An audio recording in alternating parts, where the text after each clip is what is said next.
Otra cosa, ¿qué hace el glaucoma? Hola, Lucas, se escucha tu audio. Bueno, algo importante que tienen que saber en glaucoma es esto, ¿sí? El glaucoma, él va produciendo una disminución del campo visual, ¿sí? Se altera el campo visual primero y lo último que se pierde es nuestra visión central, ¿ok? ¿Se pierde visión central también? Sí, pero es lo último que se pierde. Entonces, primero se pierde campo visual inicialmente, no de esta forma, ¿verdad? Esto ya sería algo más avanzado, pero se van perdiendo puntos del campo visual y que el paciente no percibe. Por eso es que acá en la primera lámina decía, la mitad de los pacientes con glaucoma desconoce su enfermedad. ¿Ok?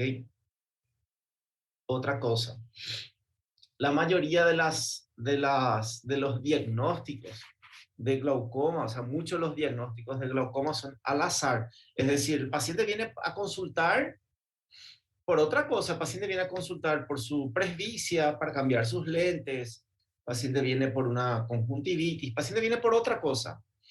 Ahí controlamos las presiones oculares, evaluamos el nervio óptico y ahí nos encontramos con la sorpresa que el paciente tiene glaucoma. ¿Ok?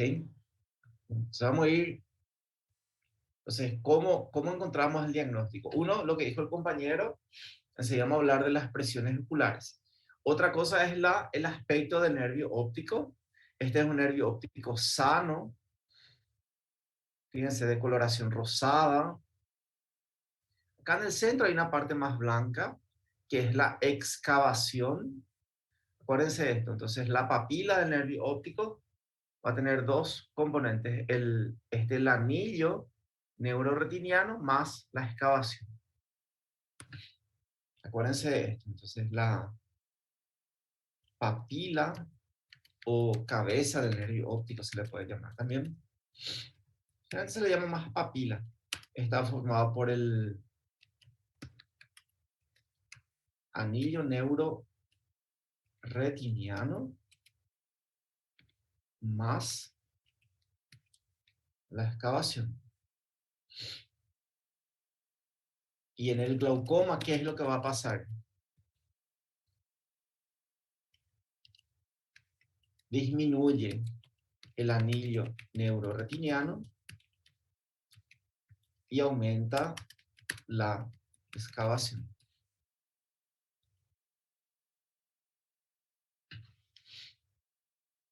Bueno, enseguida vamos a ver por qué se produce eso. Y fíjense acá, como el anillo neuroretiniano es mucho más fino, que es esto, y la excavación ya es todo esto. Comparado con esto, fíjense como en este es mucho más grande.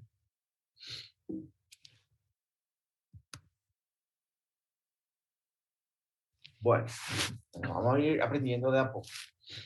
Glaucoma, entonces, es un grupo de enfermedades. O sea, hay varios tipos de glaucoma.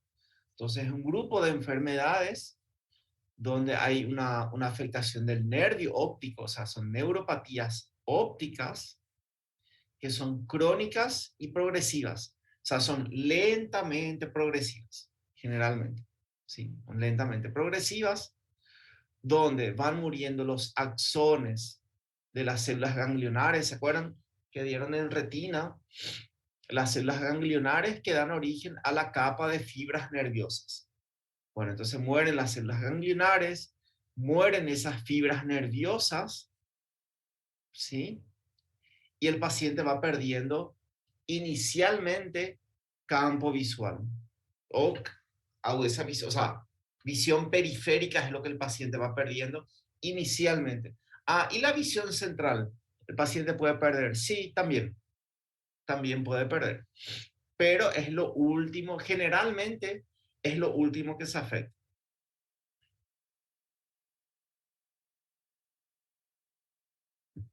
Bueno, y esta es la definición, una de las definiciones. Acá también está otra definición. Grupo de enfermedades que matan células ganglionares de la retina. Fíjense que dentro de las definiciones no en ninguna parte habla de presiones oculares. Y cuando yo les pregunté qué saben de glaucoma, lo primero que me dijeron fue, la presión ocular. Lo cual tienen razón, ¿verdad? Pero no entra en definición, le explico por qué. Bueno, primero vamos a ver qué es la presión intraocular normal, que va de 10 a 20 milímetros de mercurio en cada ojo. ¿Ok? Acuérdense, 10 a 20 o puede ser 10 a 21 también. Dice acá, la hipertensión ocular, o sea, presiones más altas de lo normal, es el principal factor de riesgo. O sea, no hay otro factor más importante. Este es el principal factor de riesgo, pero no es necesario ni suficiente para producir glaucoma. ¿Qué significa eso? No es necesario. Quiere decir que hay pacientes que tienen glaucoma con presiones oculares normales. ¿Qué es glaucoma de presión normal? ¿Ok? Y dice, ni es suficiente para producir glaucoma. Entonces también existen los contrarios, pacientes que tienen presiones intraoculares altas y no tienen glaucoma. Voy a escribir otra vez. Y esto pueden ir escribiendo, anotando. Entonces, uno es que existen pacientes con glaucoma, o sea, con daño del nervio óptico, con daño de las células ganglionares, con alteraciones del campo visual. O sea, el paciente tiene glaucoma. Pacientes con glaucoma, pero que tienen presiones oculares dentro del rango normal. ¿Qué es eso? Glaucoma de tensión normal.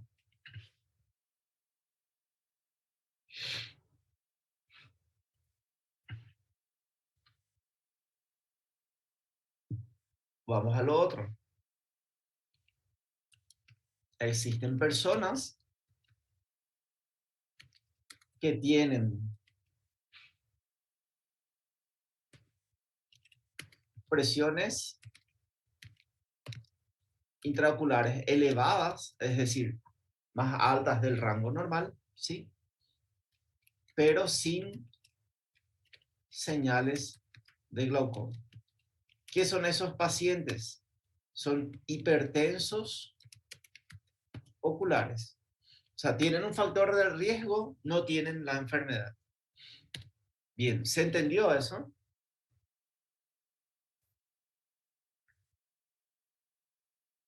Sí, doctor. Si eso entendieron, ya está así. Ya saben muchísimo de glaucoma. ¿Ok? Entonces tenemos pacientes con glaucoma, ¿verdad? Tenemos que es ese paciente que tiene presiones altas, tiene todo. Después está el que tiene glaucoma, tiene todo lo del glaucoma, alteraciones del campo visual, alteraciones del nervio óptico, todo el daño, pero tiene presión normal. Es el glaucoma de presión normal. Y al revés, está el paciente la persona que tiene presiones altas, pero él no tiene alteraciones del nervio óptico, no tiene alteraciones del campo visual, él no tiene nada. Él solamente tiene presiones altas. Es un paciente hipertenso ocular y él tiene un factor de riesgo. Solo, él no tiene enfermedad. Bueno, continuamos. De vuelta a una imagen del nervio óptico. Fíjense cómo acá casi no hay anillo neuroretiniano. Es pura excavación. Esto vamos a ver otra vez después. Después vamos a ver mejor lo del nervio óptico. Bueno, fíjense que en general la gente piensa que glaucoma es presión ocular alta. No, ahora aprendimos que no es tanto así, ¿verdad? Hipertensión ocular es principal factor de riesgo para la enfermedad, ¿sí? Y sí existe una dosis entre presión y glaucoma. Cuanto más altas las presiones, mayor el riesgo de glaucoma. Bueno, clasificación, glaucomas pueden ser primarios, secundarios, o glaucoma congénito. Glaucoma congénito vamos a ver por último. Primario o secundario se refiere a secundario, es secundario a alguna alteración evidente en el ojo. Y primario es donde no hay esa alteración. Y el ángulo, y esto se refiere al ángulo, si es abierto o cerrado. No vamos a hablar de eso.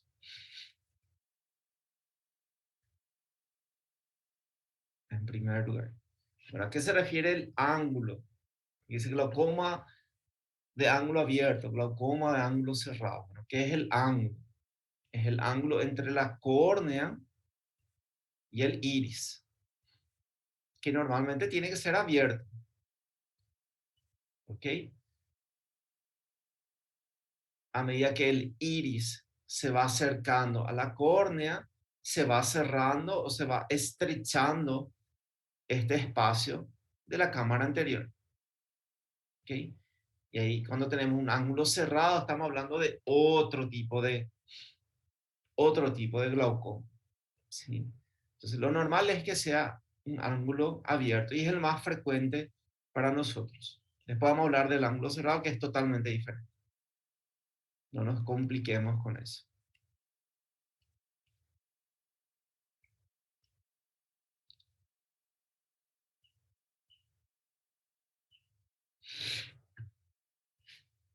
Bien, ¿preguntas hasta acá? Este nombre gonioscopia, doutor, é um exame, é o que se hace para ver esse ângulo? Exactamente, enseguida le voy a mostrar eso. Ya enseguida, esa es la gonioscopía, porque el ángulo no da para ver, normalmente no da para ver. Tiene que ser con una forma de espejo. Ya les hablo enseguida. Bueno, les pido 30 segunditos, voy a apagar acá mi aire acondicionado, porque está muy...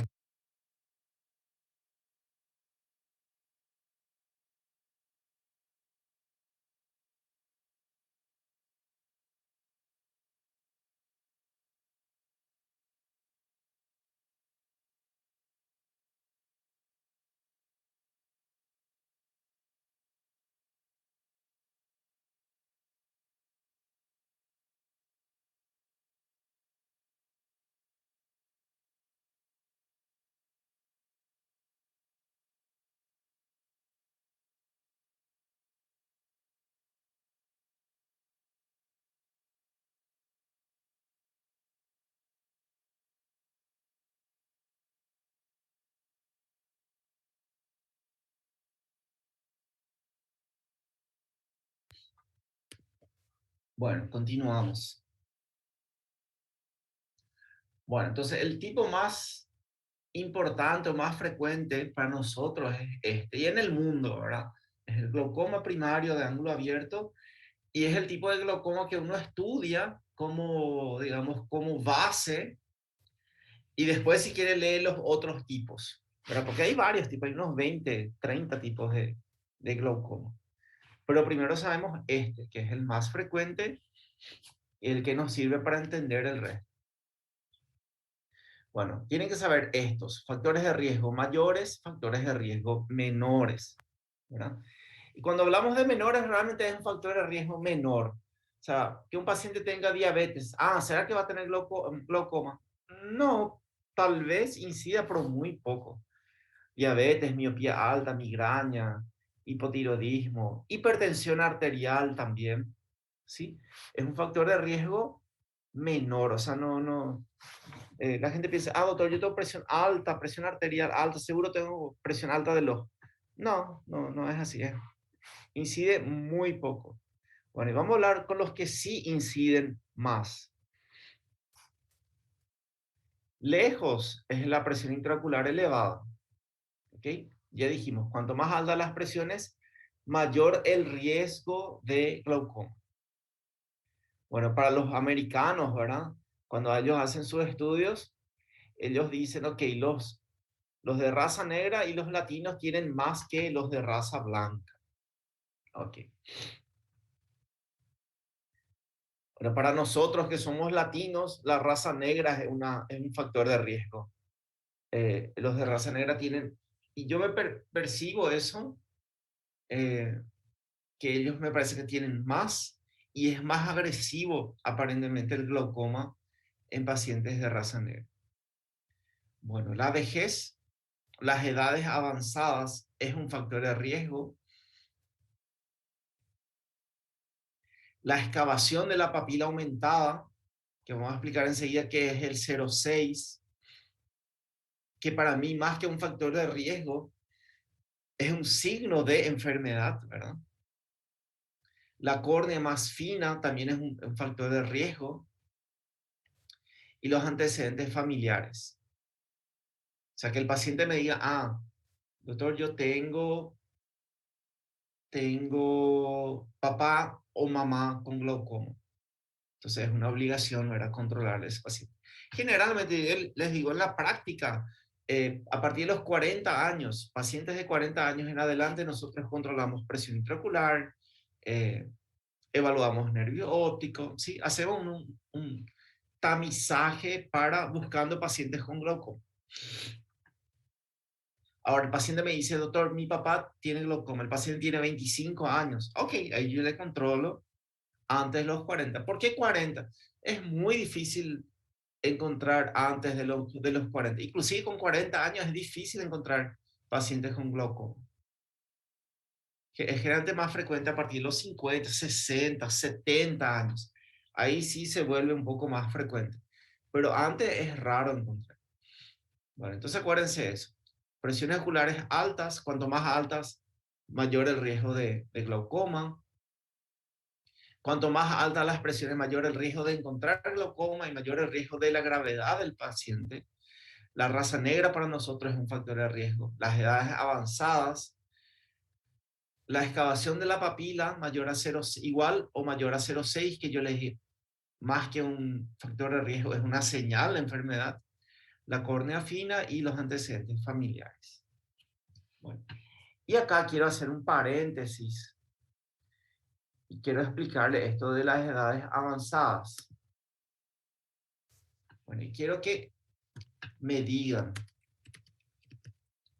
qué otras enfermedades conocen donde la edad avanzada es un factor de riesgo.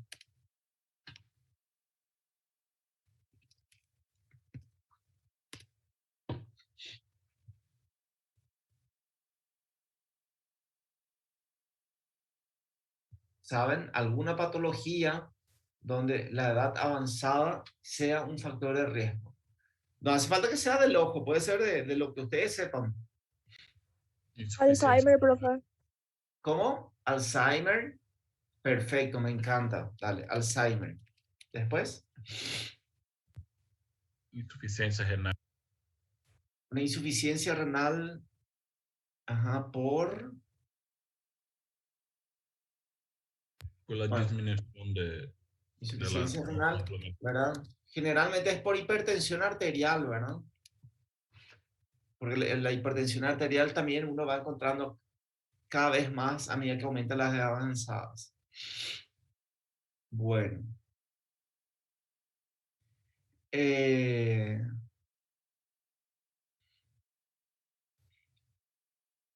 Quiero que entiendan qué significa factor de riesgo.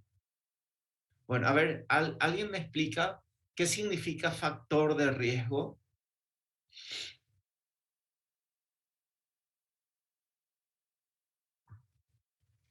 Una Cuando etapa que hay un peligro de tener la enfermedad o alguna otra cosa. Ajá. A ver, ¿qué más? ¿Qué es un factor de riesgo?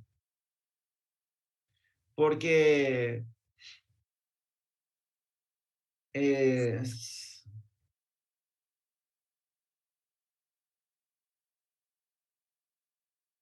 a ver, ¿cómo les voy a decir? Generalmente se habla de factor de riesgo, el riesgo de tener la enfermedad. ¿Ok? ¿Estamos de acuerdo? Sí, hablamos de riesgo de tener la enfermedad. Aumenta la probabilidad de tener la enfermedad. Exactamente, las probabilidades de tener la enfermedad, ¿verdad? Por ejemplo, si vamos a ver un grupo de personas, todos son promoción año 60, promoción 60 del colegio.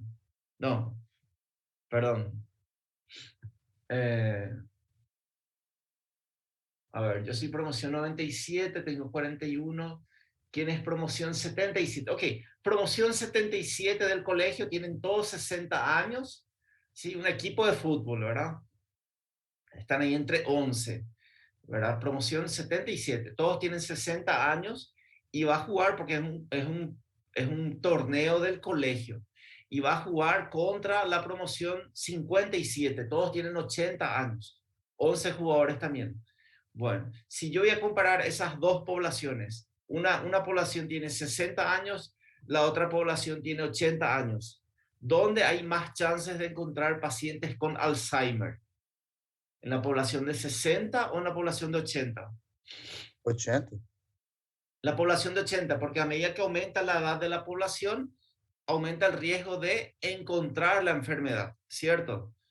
Bueno, y hicimos, ¿verdad? Le analizamos los dos equipos, ahí encontramos uno de 60 años tenía Alzheimer y uno de 80 años también tenía Alzheimer. Y, ok, los dos tienen Alzheimer. Ahora nosotros le vamos a regalar un tratamiento gratis con un equipo multidisciplinario, el mejor neurólogo, el mejor psicólogo, el mejor psiquiatra, el mejor todo. Todo un equipo de médicos que va a hacer un tratamiento gratis a un paciente. ¿A quién le regalamos? ¿Al de 60 o al de 80?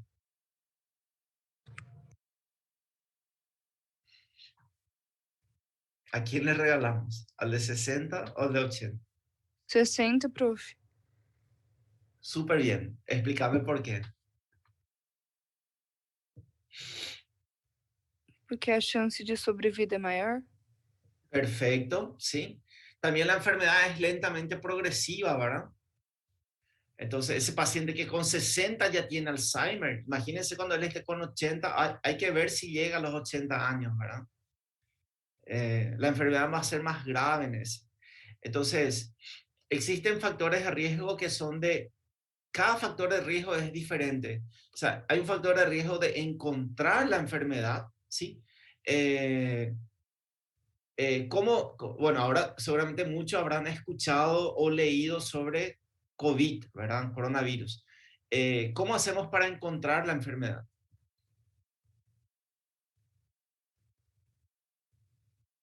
Encontramos la enfermedad mediante un hisopado, medimos el PCR, medimos anticuerpos, ¿verdad? De esa forma detectamos la enfermedad, ¿sí? Pero ¿cómo detectamos la gravedad de ese paciente? Detectamos mediante la saturación de oxígeno del paciente, mediante la medición de factores inflamatorios del paciente, ¿sí? Entonces, una cosa es encontrar la enfermedad, otra cosa es medir la gravedad del paciente, ¿sí? Eso es lo que quiero que entiendan cuando ustedes leen, por ejemplo, en una patología, otra vez volvemos acá al glaucoma, ¿verdad? Tipo, factores de riesgo, ok, edad avanzada, perfecto. Cuanto mayor la edad de una población, más voy a encontrar el glaucoma. Pero si yo encuentro un paciente que está comenzando a tener, dos pacientes que están comenzando a tener glaucoma, uno de 60, uno de 80, ¿a quién le trato? Al de 60. Igual, pacientes hipertensos arteriales, dos pacientes hipertensos, hipertensión arterial, 160, 100 tienen depresión. Hace poquito que fueron diagnosticados, ¿sí? Uno tiene 60, el otro tiene 80 años. Podemos atenderle a uno de ellos. ¿A quién la atendemos? Al de 60, porque ese es que con el tiempo va a ir haciendo complicaciones más graves. Igual un paciente diabético, de 60 de 80, ¿a quién le tratamos? De 60. ¿Sí? Entonces, si bien la edad es un factor de riesgo para encontrar la enfermedad, generalmente el paciente más joven es el que va a hacer complicaciones más graves de la enfermedad, generalmente. ¿Ok? Entonces, pero eso, lógico, uno va aprendiendo después, ¿verdad? Uno va leyendo así, factor de riesgo, ok. Presión intraocular elevada, perfecto. Es un factor de riesgo para encontrar la enfermedad y es un factor de riesgo de gravedad de la enfermedad. Generalmente quien tiene presiones más altas tiene más chances de tener y tiene enfermedad más grave. ¿Ok? Hay otra vez, factores de riesgo continúa. Raza negra, por lo general, de la raza negra tiene más chances de tener y por lo general desarrolla enfermedades más graves. Perfecto, continuamos. La edad avanzada. La edad avanzada es un factor de riesgo para encontrar la enfermedad. Punto. No me habla de gravedad de la enfermedad, ¿sí? Las edades avanzadas de la gente es un factor de riesgo para encontrar la enfermedad, no la gravedad. La excavación de la papila aumentada para mí está mal, no es un factor de riesgo, para mí es un signo de enfermedad, lógico. Es como que yo diga que las temperaturas elevadas, la medición de temperaturas elevadas es un factor de riesgo para tener fiebre. Lógico, si tenés las temperaturas de 39, no es un factor de riesgo para tener fiebre. Ya es fiebre, ¿verdad? Entonces acá también, o sea, pero es lo que está en los libros, pero son críticas mías. Yo quiero que ustedes vayan entendiendo, no solamente memorizar, sino que entiendan. La excavación, que es esto, a ver, es un signo de enfermedad. Y lógico, ¿verdad? Pero yo entiendo que los libros también, muchas veces los libros, ellos no quieren que vos, independientemente de que vos entiendas o no, ellos quieren que vos aprendas a por lo menos a tratar o diagnosticar un paciente, ¿verdad? Entonces ya sabemos, la excavación de papila es un factor de riesgo según los libros, pero la excavación aumentada en realidad es un signo de la enfermedad. Bueno, el espesor de la córnea central, eso vamos a ver después porque es así. Cuanto más fina la córnea, mayor el riesgo de glaucoma y los antecedentes familiares también son un factor de riesgo para encontrar la enfermedad. Bueno, y los factores de riesgo menores ya hablamos que realmente son menores. Bueno, esto es lo que el compañero hablaba hace rato, ¿verdad? ¿Por qué tenemos glaucoma? Bueno, la producción de humor acuoso siempre es normal, ¿ok?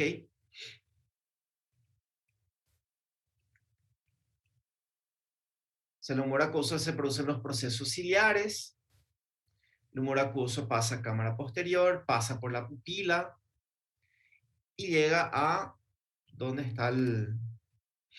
A ver, acá.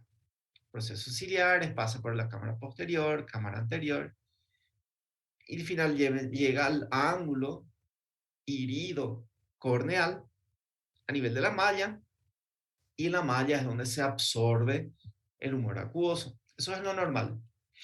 Bueno, ¿qué pasa en el glaucoma primario de ángulo abierto? Existe una resistencia en el drenaje a nivel de la malla, defectos en la estructura del colágeno de la malla trabecular, depósitos de mucopolisacáridos en la malla, alteraciones del canal de Schlemm y otras causas más.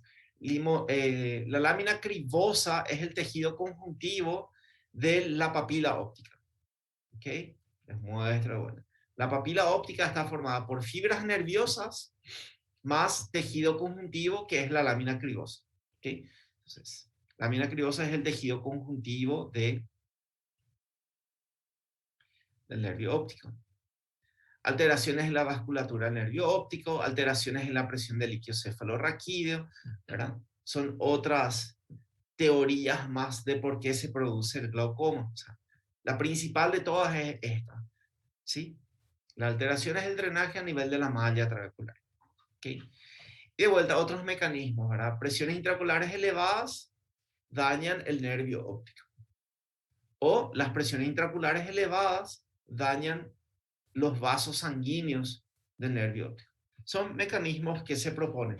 Ah, doctor, ¿y todavía no se sabe el 100%? No, todavía. O sea, cada tanto hay nuevas teorías de por qué se produce el glaucoma. Bueno, estos son estudios poblacionales donde ven acá, por ejemplo, de 40 a 49 años, en este estudio, en el ALES, 1% de los latinos tenían glaucoma. 50 a 59 años, casi 3%. Más de 80 años, el 20% de la población. Fíjense cómo va aumentando. A medida que aumenta la edad de los pacientes, aumenta la frecuencia de las posibilidades de encontrar glaucoma.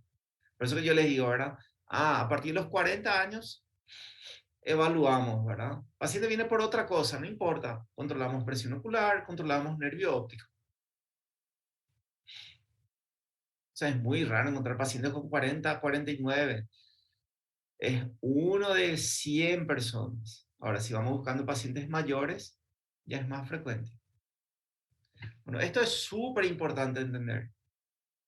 Síntomas del glaucoma primario ángulo abierto son mínimos al inicio. El paciente no siente nada. Nada. Ah, doctor, pero vos dijiste que daba alteraciones en el campo visual. Sí, da alteraciones en el campo visual. ¿El paciente percibe eso? No. Si el paciente percibe alteraciones del campo visual, es porque el cuadro es muy avanzado. ¿Sí? Entonces yo hace 13, 14 años que veo o que hago oftalmo, yo nunca vi un paciente, nunca vi un paciente que venga a consultar por motivo de consulta, paciente refiere ver pequeñas alteraciones del campo visual y desea descartar glaucoma. Nunca. O sea, todos los diagnósticos son al azar. O sea, uno evalúa al paciente por otra cosa y uno encuentra el glaucoma. Pero si es muy avanzado, lógico, ahí sí. Hay pacientes que entran ya casi ciegos y lógico, ahí ya se dan cuenta que tienen algo alterado. Y ahí uno ve un cuadro súper evidente de glaucoma. Y acuérdense, puede llevar a la ceguera en las fases finales. Doctor, ¿y por qué la gente tarda mucho entonces en consultar por glaucoma? Porque acuérdense que generalmente la visión central permanece normal, es lo último que se pierde. Entonces el paciente consigue manejar, él maneja, él ve bien de frente, a los costados él no ve, pero de frente él consigue manejar, él ve la tele, él le saluda a la gente, él consigue leer, el paciente consigue hacer todo. Va perdiendo campo visual, pero su vida sigue normal. Hasta que en algún momento él empieza a perder acá la visión central. Ahí el paciente viene a consultar.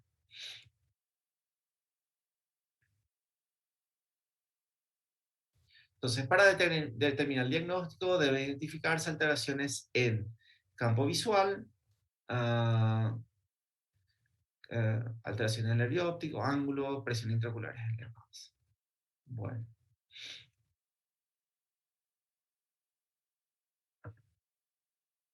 Bien, ¿preguntas hasta acá?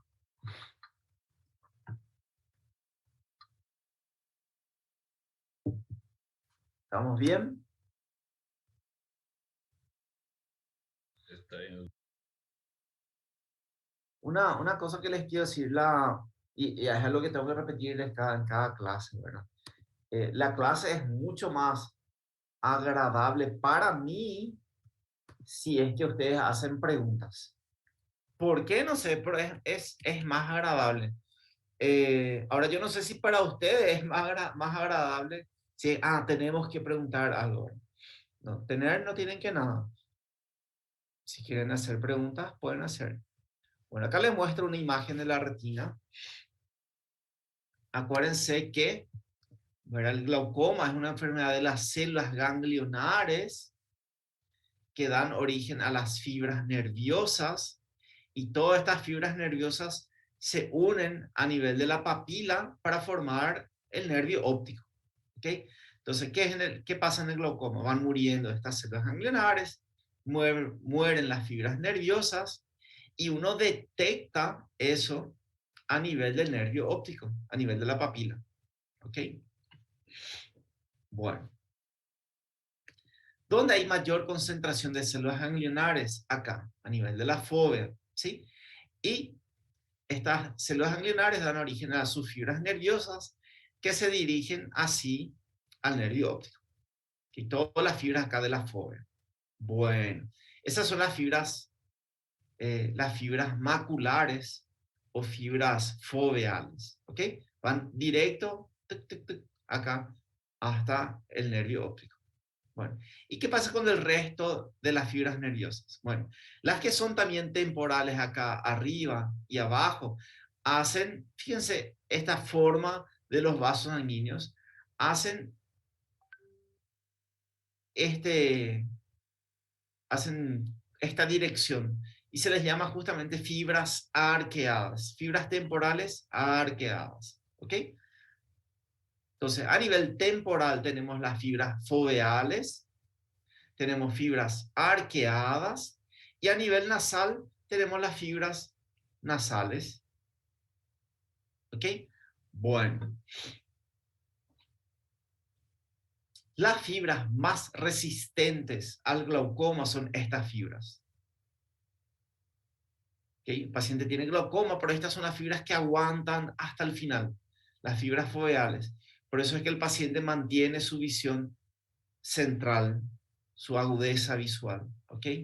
¿Cuáles son las fibras que son más sensibles al glaucoma? ¿Cuáles son las primeras que mueren?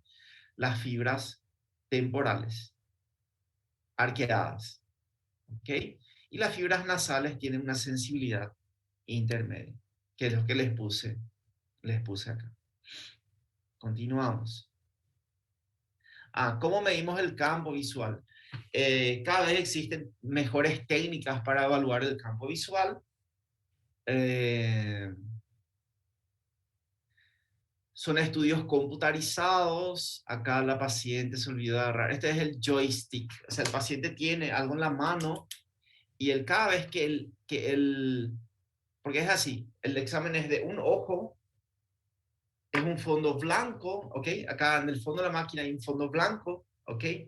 Y en ese fondo blanco otra vez brillan pequeñas luces blancas, ¿ok?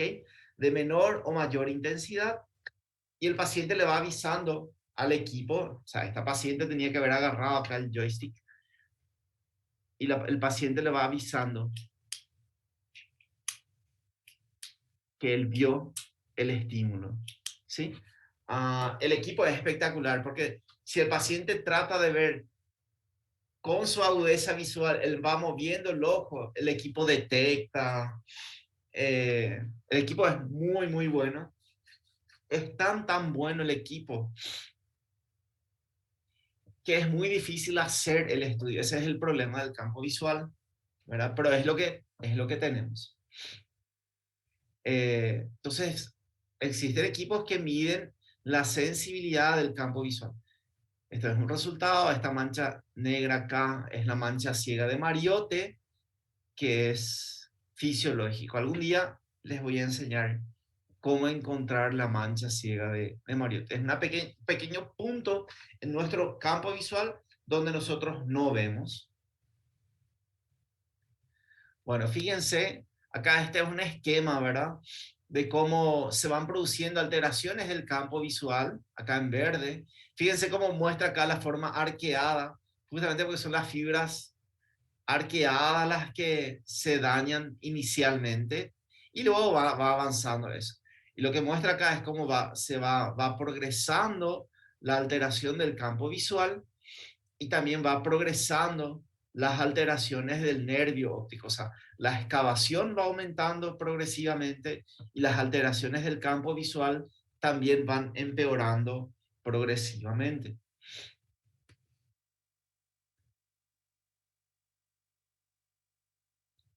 Bueno, ¿cuáles son las señales de la alteraciones en la papila. En primer lugar, el tamaño de la papila. A ver, una cosita acá quiero mirar.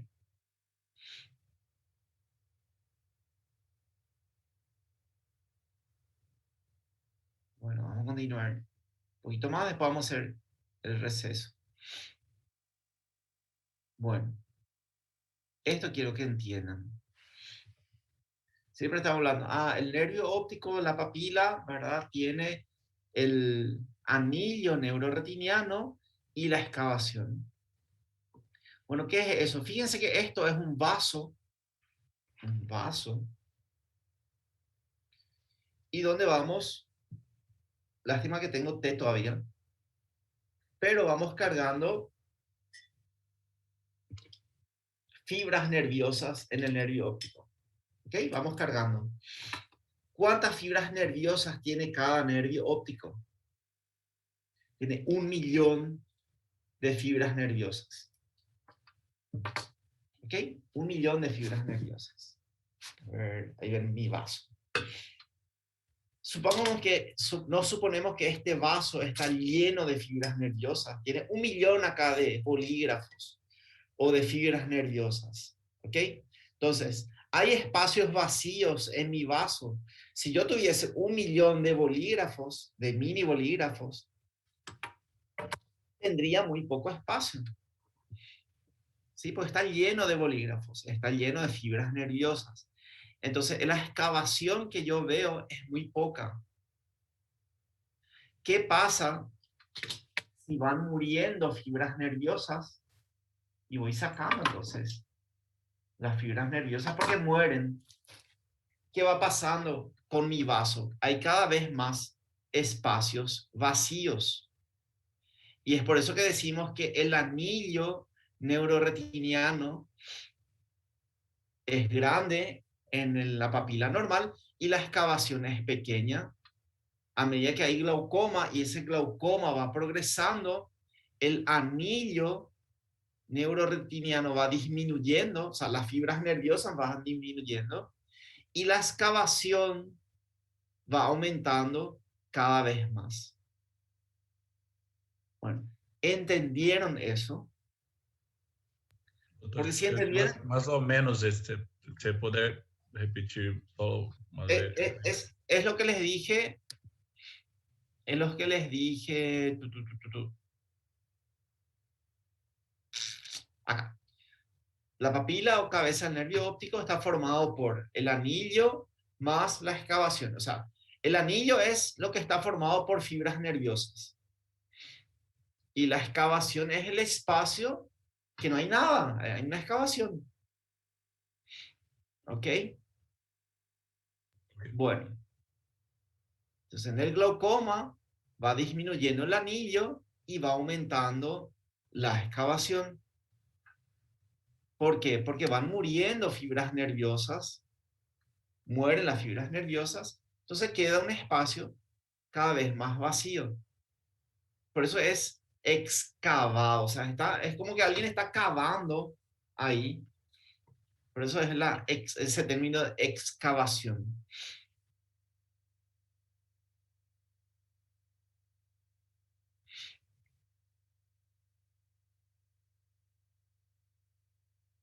Fíjense acá. Se me cayó la internet. La excavación, ¿cómo se mira a la práctica? Esto ya habló. En la práctica, bueno, en la práctica, esta imagen, por ejemplo, esta es una imagen tomográfica, ¿verdad? O sea, hay que pedir una tomografía para hacer, ¿verdad? Vamos a la práctica, ¿qué es lo que nosotros vemos? Pero fíjense nomás cómo todo se va alterando, se va excavando y también los vasos sanguíneos, ¿verdad? Que estaban en la superficie del nervio óptico, como no tienen sustento, ¿verdad? Como no hay nada ahora acá, ¿verdad? Los vasos sanguíneos también entran. Fíjense cómo acá estaban los vasos sanguíneos en la superficie, acá. Y a medida que se va excavando, también el vaso sanguíneo que llega, él entra. Cambia de dirección. Por eso te van a leer acá después. Alteraciones de la papila, va a hablar un montón de cosas, ¿verdad?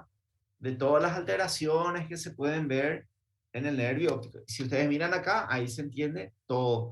Bueno, y vamos a la práctica. ¿Qué es lo que nosotros vemos?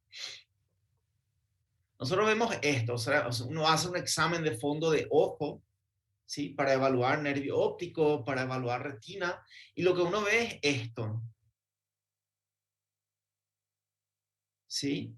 Y acá se ve el anillo y esta parte blanca es la excavación. Fíjense la diferencia entre esta imagen y esta imagen. Como el anillo, la parte rosada es mucho más fina y la parte blanca es mucho más grande. Eso es la excavación, esta parte blanca.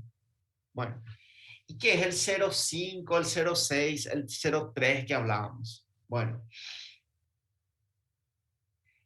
ese número es la relación excavación con el disco. Bueno, ¿cuánto representa son términos difíciles de entender? O sea, van a tener que leer varias veces hasta que ¡tin! Se prende la lámpara. ¿Cuánto representa la excavación del disco? Yo puedo hacer acá, bueno, esta excavación representa es el 40% del tamaño total del disco. Ok, es una excavación de 0,4. Y acá, este parece un poquitito más, un 0,5. 50% del disco es excavación. Y acá, acá la excavación es más grande todavía.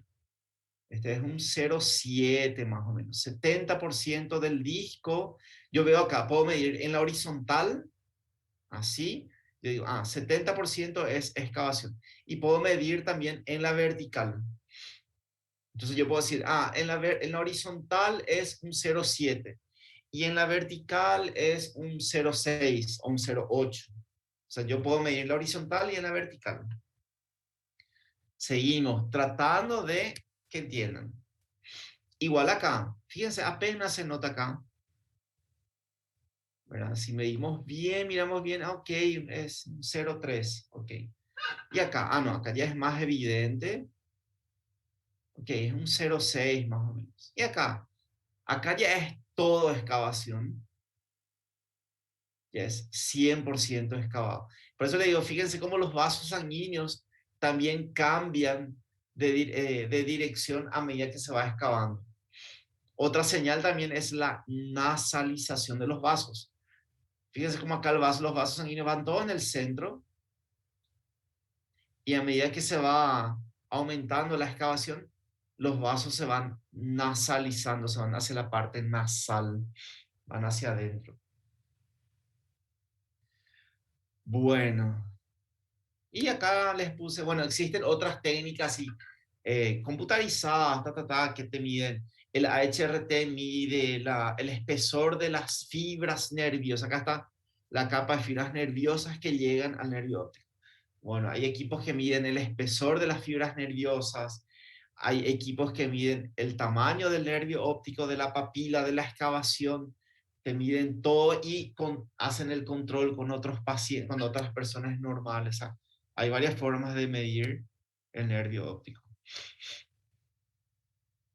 Bien. ¿Sí entendieron esto de las excavaciones? ¿Sí entendieron? Ustedes me explican, doctor, yo entendí, ustedes me explican y ya está. Yo les pongo 5 felicitados, ya no es necesario más atender ninguna clase de oftalmo, nada, ya terminado, ya tienen 5 felicitados el que entendió esto. ¿Ok? Bueno, vamos a hacer una pausa, gente. Voy a calentar ya terminó mi té acá, voy a irme a preparar otro. Descansa. Cuando yo les digo pausa, por favor, no se queden enfrente de su computador o enfrente de su celular. Levántense, dejen su celular ahí o su computadora. No miren Instagram. Levántense, preparen un café, salgan a ver si hay sol o no, caminen, miren lejos, 5 minutitos y volvemos a las 8:11, ¿ok?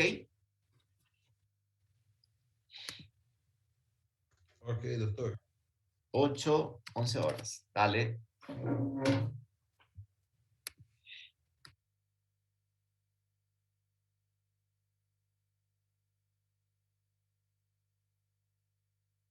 Son los conceptos más importantes que tienen que entender en glaucoma, ¿verdad? Y esto también sirve para no ni tanto para hacer para hacer el diagnóstico, para saber el pronóstico. Este paciente con una excavación grande así, lógico, tiene un campo visual ya súper alterado.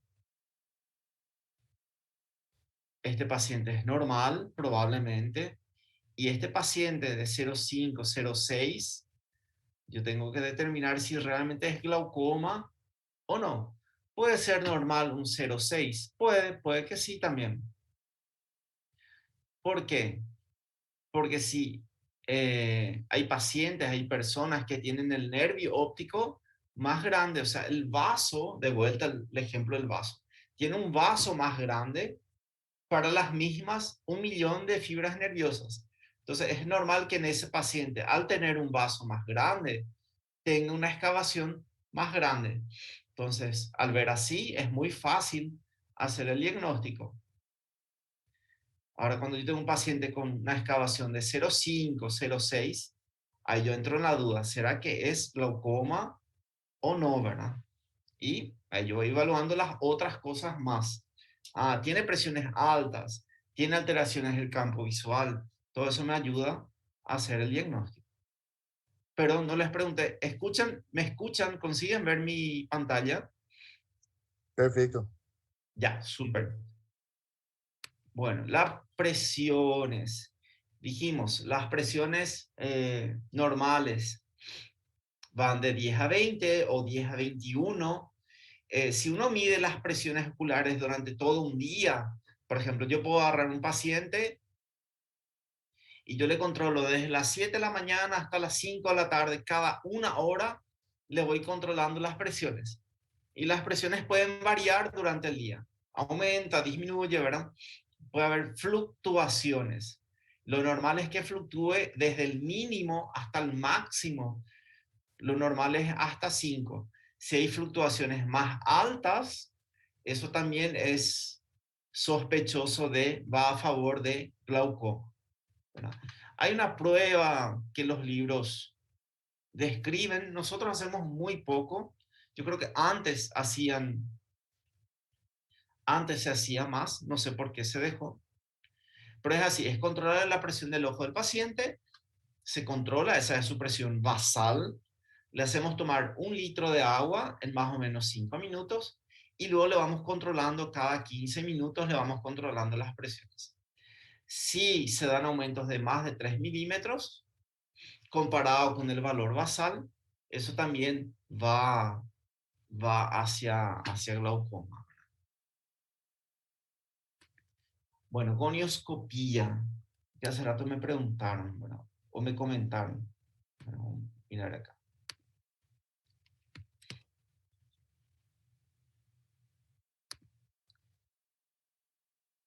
Bueno, no sé si consiguen ver esta imagen.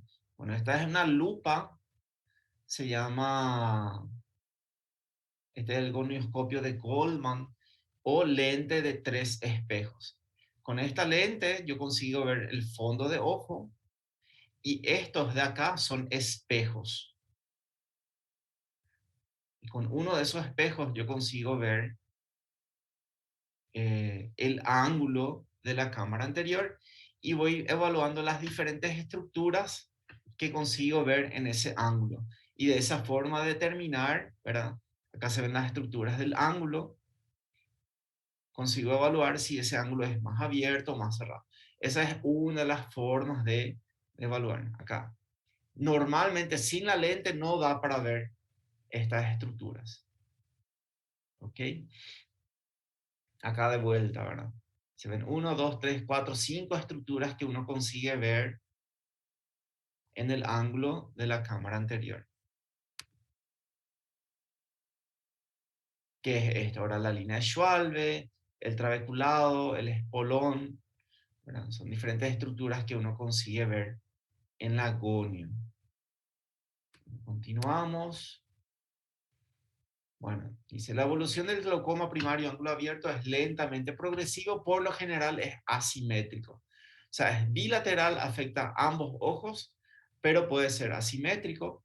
Cuanto más altas las presiones, peor el pronóstico. ¿Cuál es el objetivo del tratamiento? Ya sabemos, el daño no se recupera con el tratamiento. El objetivo del tratamiento es reducir el ritmo de progresión de la enfermedad o detener, ¿verdad? Que el paciente no empeore más. Bueno, ¿cómo hacemos eso? En la práctica es disminuir las presiones intraoculares. Existen medicamentos que son para mejorar el flujo sanguíneo a nivel del nervio óptico, ¿verdad? Pero lo principal es disminuir las presiones oculares. Bueno, esto nos explica, cuanto más grave es el paciente, más tenemos que bajar las presiones oculares. Y inicialmente el tratamiento es farmacológico, o sea, con medicamentos, con colirios. Enseguida vamos a ver, ¿verdad? Existen varios tipos de medicamentos. Y ponemos un medicamento primero, una droga. Ok. Vemos que las presiones siguen altas. Ok, ponemos 2 drogas. Bajó, pero no bajó tanto. Sigue alto. Ok, ponemos 3 drogas. O 4 drogas. Ya ponemos todos los medicamentos que tenemos. Sigue alto. Ok, podemos indicar un tratamiento con láser a nivel del ángulo, a nivel de la malla trabecular para abrir más esos espacios. Ok, con el láser no fue suficiente, ya está con los colirios, ya se le hizo el tratamiento láser, no es suficiente. Ahí al final nos vamos al tratamiento quirúrgico. Es que lo último que le voy a mostrar es cómo es una cirugía para glaucoma. Ok, pero ese es el esquema. Primero drogas más láser y por último cirugía.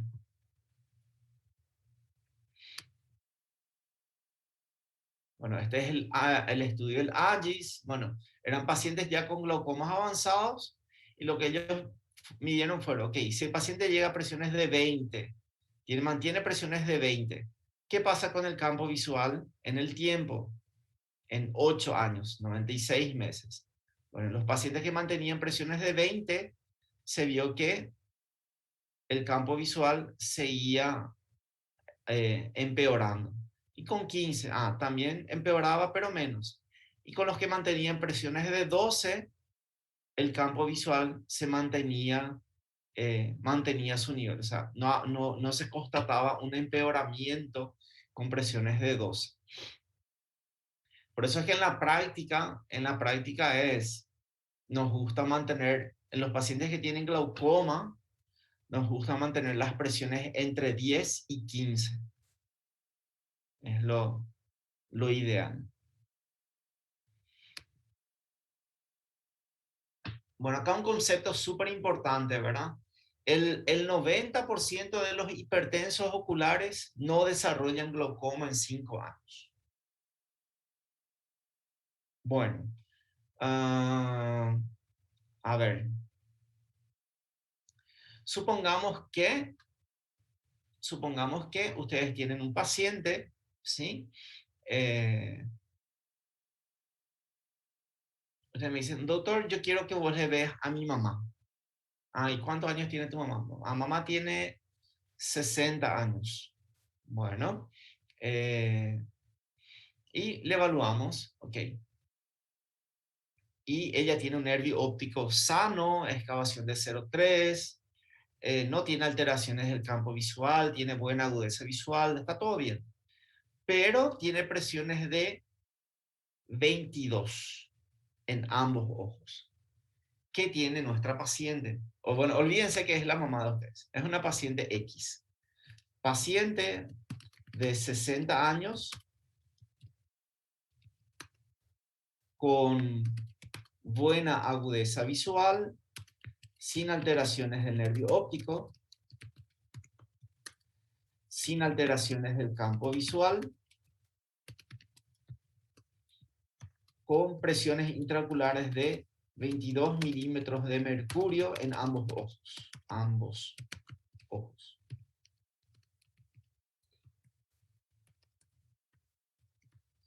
¿Cuál es el diagnóstico?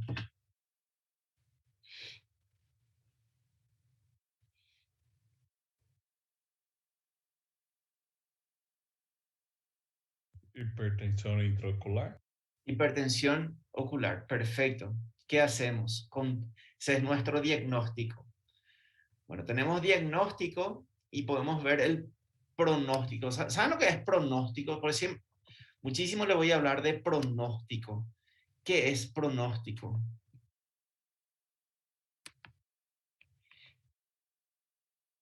A evolução, como você vai progredir, como você pretende progredir a doença que você pode...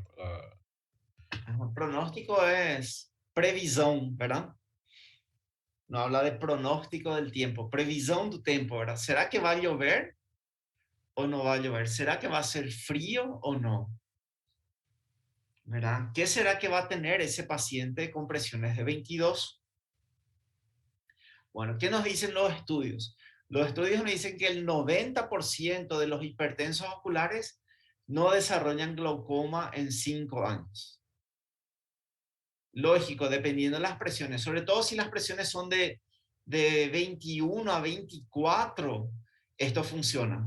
O sea, esta paciente no le indicamos nada y le decimos, ok, vení dentro de 5 años. Dentro de 5 años, lo más probable es que ella no tenga nada, no tenga glaucoma. Solamente 1 de 10 pacientes con estas características, solo 1 de 10 después de 5 años va a tener glaucoma. ¿Se entendió el pronóstico?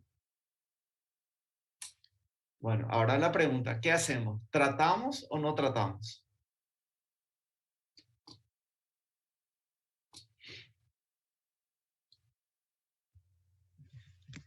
Trata, doutor? Para Yo creo tentar que, minimizar esse 1 de 10 ou não? y yo creo que depende. Yo creo que depende. Yo creo que tratar está bien, sí, está bien. No tratar está bien también. Porque la mayoría no va a tener nada, ¿verdad? Quien agradece si se trata es el laboratorio que vende los medicamentos, ¿verdad? El laboratorio que produce los medicamentos va a agradecer, la farmacia, pero todos van a agradecer que nosotros vamos a tratar el paciente. Yo soy de explicarle, esa es mi forma de tratar, ¿verdad? O sea, yo le explico al paciente. El paciente me dice, mira, yo le explico, mira, vos tenés, las presiones normales son de 10 a 20, 10 a 21, o tenés 22, pero el resto está normal, mira, nervios sano, todo normal. Ahí hay pacientes que me dicen, doctor, y entonces eso tenemos que ir controlando cada tanto, doctor. Sí, tenemos que ir controlando. ¿Cada cuánto? Y cada 1 año más o menos. Perfecto, doctor. Yo voy a venir cada 1 año para controlar. Maravilla, ¿verdad? ¿Hicimos bien? Sí, le hicimos bien. Le explicamos al paciente que él tiene un factor de riesgo y que vamos a ir controlando cada 1 año. Perfecto, ¿verdad? El mismo cuadro, le explicamos la misma cosa al paciente y el paciente nos dice, doctor, ¿y eso es peligroso? No, la mayoría, 90% no va a tener nada.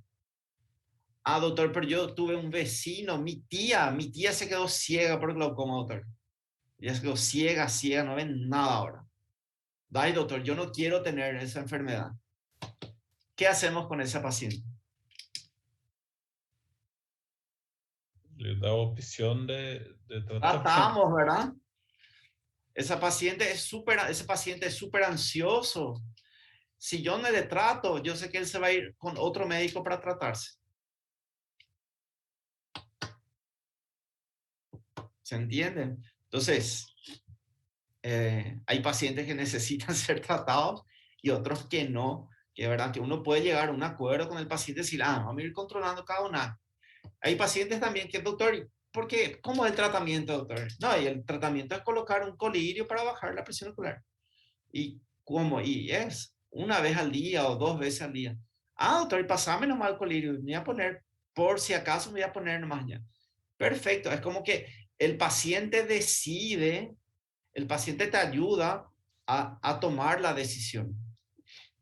¿Ok? Entonces, yo creo que eso es algo importante que nosotros, que todos los médicos tenemos que aprender también, es hacerle participar al paciente en la decisión de su tratamiento, porque al final la enfermedad no es nuestra, la enfermedad o el problema es del paciente. Entonces el paciente tiene, muchos pacientes tienen la capacidad de decidir qué es lo que ellos quieren, ¿verdad? Para pensar, ¿verdad?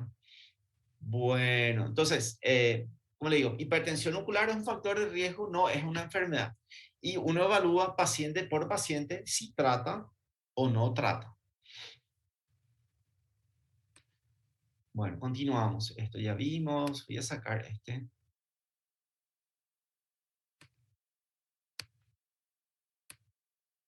No consigo sacar esto de acá.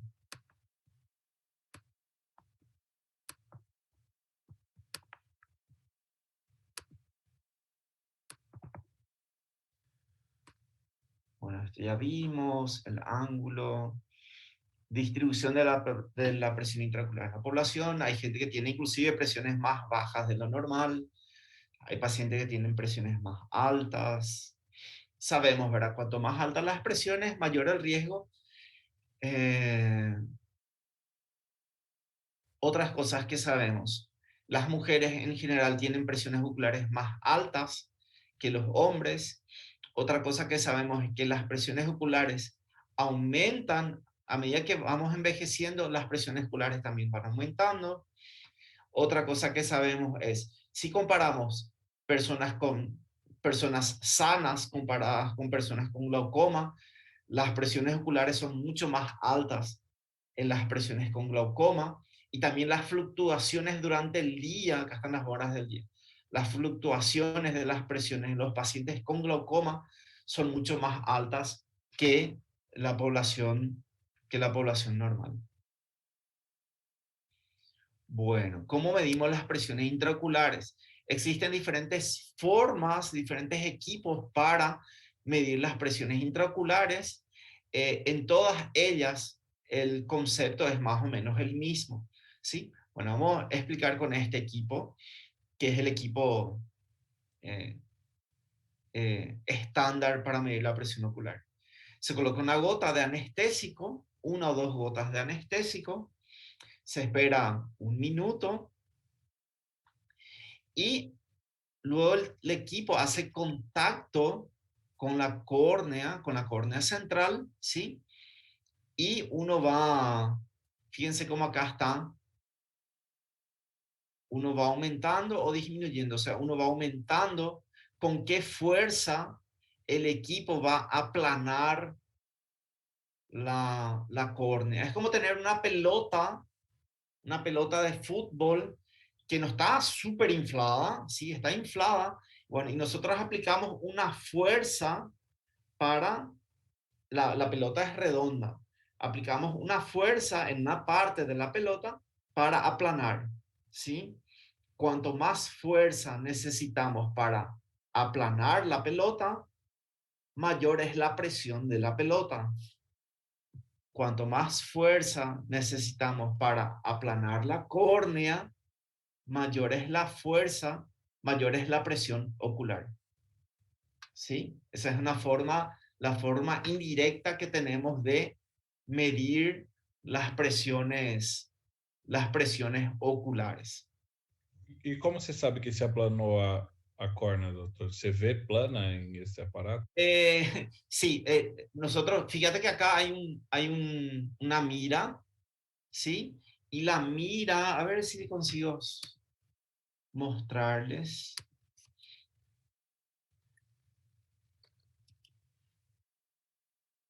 Acá. En la mira se ven estos dos semicírculos, ¿sí? Y él está así. A ver. Está así y uno va moviendo el aparato y uno va viendo que... Y cuando él queda así, cuando él queda ahí, esa es la presión. O sea, él nos muestra dos anillos que están separados y uno va moviendo la fuerza hasta que llega un punto que se alinean estas líneas. Y esa es la presión ocular. Ahí se ve otra vez, los dos alineados. Lo que no les muestra, É o yin e yang, né, prof? así mismo. Lo que nos muestra acá es...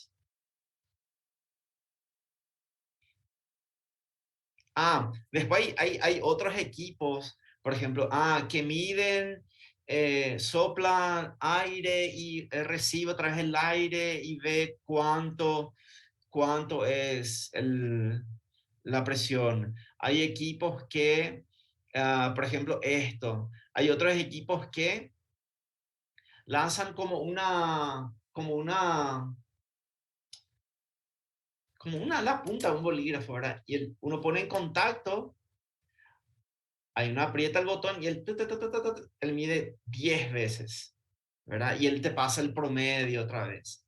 Es así, cuanto más sofisticado es el equipo, son equipos que están hechos para que un técnico pueda medir las presiones oculares, ¿sí?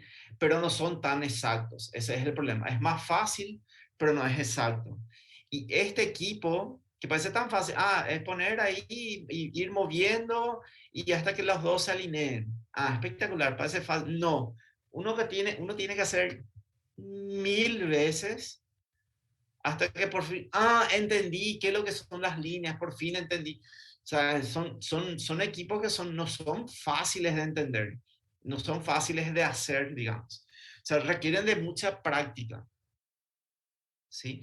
Entonces, uno no aprende en un día de consultorio a tomar las presiones oculares. Toma meses ir aprendiendo a, a saber utilizar los equipos, ¿verdad? Eso es en la residencia, en los primeros 6, sobre todo en los primeros 3 meses de residencia de oftalmo son súper complicados porque uno quiere hacer un examen de fondo de ojo, es súper fácil, colocar al paciente en la lámpara con la lupa y uno no ve nada.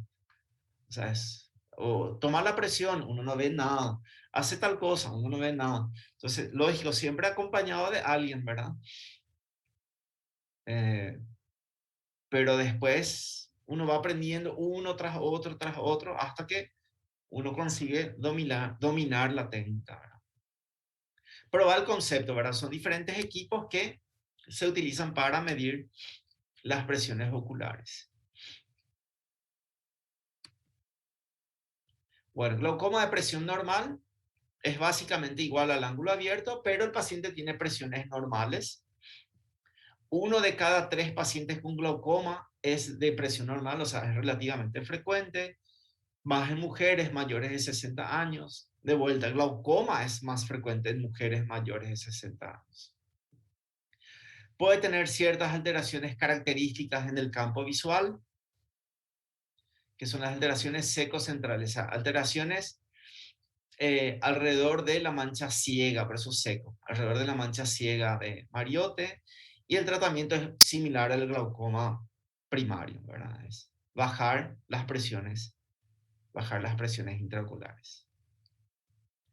Vamos a lo otro, que es el paciente con hipertensión ocular. Lo que les decía, presiones entre 21 y 24 son muy pocos los que desarrollan glaucoma sin tratamiento.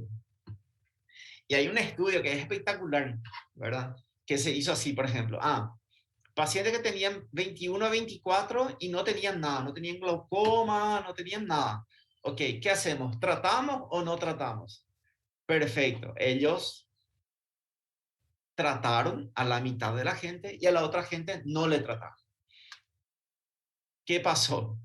pasó que en ese estudio, los que no se trataron, el 9% tuvo glaucoma en 5 años, lo cual es poco, ¿verdad? 10%.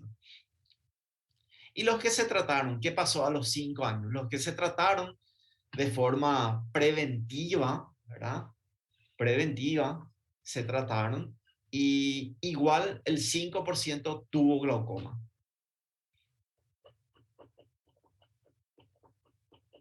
¿Sí? O sea, cuando no son tratados, el 10% tiene, cuando sí son tratados, 5% igual tuvo. Y de ese mismo estudio hay varias formas de interpretar los resultados.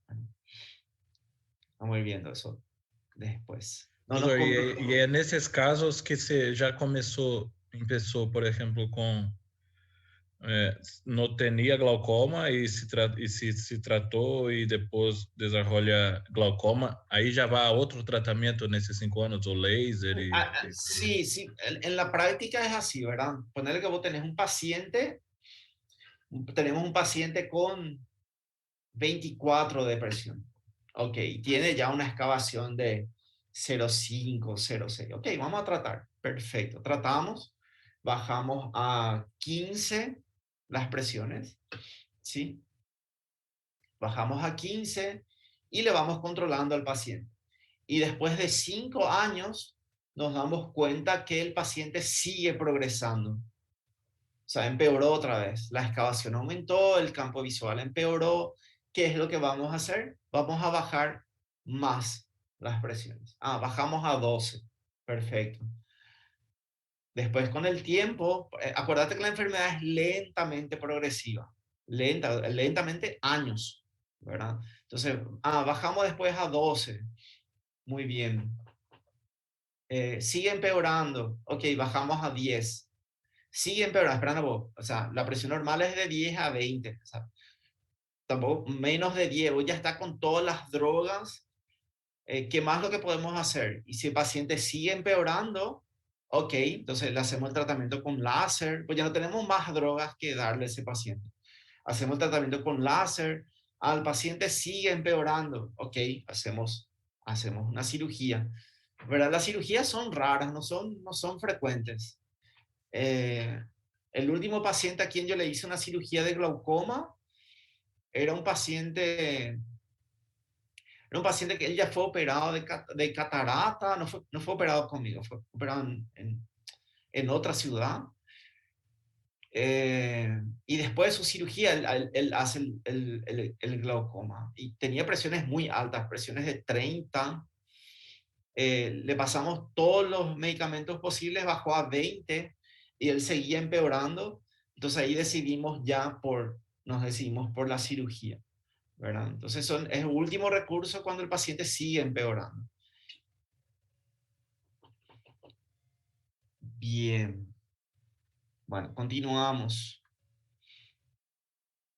O no sé, ¿tienen preguntas? No sé si respondí la pregunta. Se a pressão não tem, é um fator de risco, pero não é o fator de la enfermidade.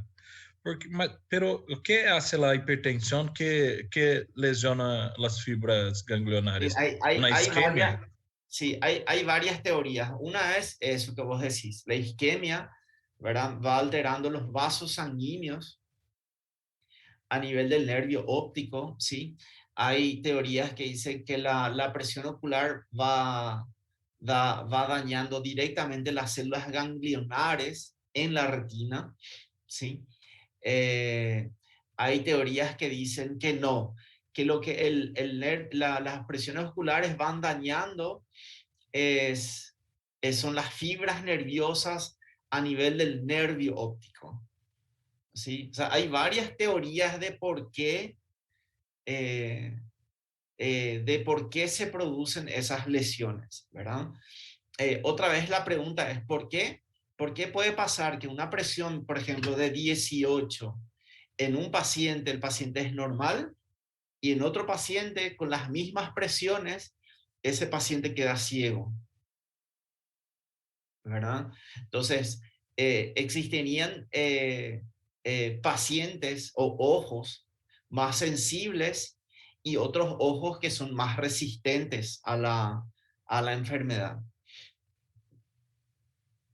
Glaucoma es súper interesante, muy interesante, justamente por eso, porque hay muchísimas cosas que todavía no se entienden. O sea, en relación a la fisiopatología, hay muchísimas cosas que todavía no hay certezas, ¿sí? Inclusive en relación al tratamiento, ¿verdad? Se hablan de múltiples mecanismos, bla, bla, bla, pero al final el tratamiento sigue siendo el mismo, que es bajar las presiones oculares. Hay algunos tratamientos experimentales que se están haciendo, pero no me voy a meter en eso. O sea, si quieren nos metemos en otro momento, ¿verdad? Pero es así, y en todo congreso, por ejemplo, de oftalmo, cuando se va a hablar de glaucoma, siempre comienza, todas las charlas siempre comienzan, bueno, se están haciendo estudios, todavía no sabemos, y la charla termina con, se tienen que hacer más estudios, ¿verdad? Es así. Si ustedes tienen dudas, perfecto, o sea, no todo se sabe. Bien, ¿puedo continuar? ¿Tienen preguntas?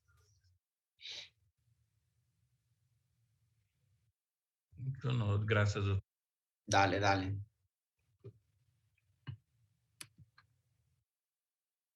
Bueno, el tratamiento con medicamentos se basan en disminuir la producción de humor acuoso o aumentar el drenaje o combinar ambos. ¿Okay? Acuérdense que el problema no estaba en la producción de humor acuoso, el problema estaba en el drenaje realmente. Pero de los mecanismos para tratar es disminuir la producción de humor acuoso o aumentar el drenaje o combinamos. Bueno, vamos a ir viendo algunos medicamentos. Bueno, análogos de prostaglandinas son medicamentos relativamente nuevos, se usan una vez al día, ¿sí? Y el mecanismo de acción de los análogos de prostaglandinas es este. Fíjense que siempre hablamos que el humor acuoso se absorbe a nivel de la malla trabecular. Bien, y es cierto, el 90% se absorbe a este nivel. Pero existe otra forma menos importante de drenaje, que es a través del iris, a través del cuerpo ciliar. También una parte del humor acuoso puede ser drenado. Bueno, los análogos de prostaglandinas lo que hacen es aumentar el drenaje a ese nivel, a través de la vía uveoescleral. ¿Ok? Funcionan muy bien, bajan más o menos las presiones en un 20, en un 25%, más o menos por ahí. O sea, si el paciente tenía 25 de presión, va a tener a 20, más o menos. De hecho, que uno tiene que medir ese resultado en cada paciente, porque cada paciente reacciona de una forma diferente, ¿sí? Hay pacientes que no reaccionan nada, hay pacientes que reaccionan de forma espectacular más de lo esperado. Entonces, uno tiene que evaluar paciente por paciente. Entonces, uno le indica el tratamiento y uno le vuelve a controlar un mes después, 2 meses después, ¿sí?